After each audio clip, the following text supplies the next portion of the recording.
Voilà la technique du château de mémoire pour se souvenir de plus de choses. Cette astuce, les Romains l'utilisaient au Sénat pour pouvoir faire passer leur message plus facilement en se souvenant de plus d'anecdotes. Et ce que tu vas faire, c'est que tu vas choisir un endroit que tu connais, par exemple où tu habites actuellement. Tu vas ensuite visualiser des points clés de ce lieu. Par exemple, moi, le bureau où je suis actuellement, ça peut être aussi la cuisine, le lave-vaisselle, le four. Ensuite, tu vas trouver une image de ce que tu veux mémoriser. Par exemple, si je veux me souvenir de l'anecdote des Romains et du Sénat, je vais imaginer un château dans un amphithéâtre romain. Et ensuite, tu n'as plus qu'à associer ton image à un point clé de ton château mental. Par exemple, moi je vais mettre l'amphithéâtre romain dans mon four. Et ça fait un petit peu comme quand un parfum te rappelle quelqu'un que tu connais.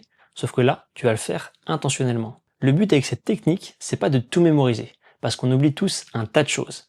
Mais c'est plutôt de pouvoir te souvenir rapidement d'informations clés. Par exemple, une date de mariage ou d'anniversaire d'un de tes amis, un discours que tu veux faire, ou une anecdote. Et de pouvoir les mettre en images facilement pour les retrouver dans un château mental.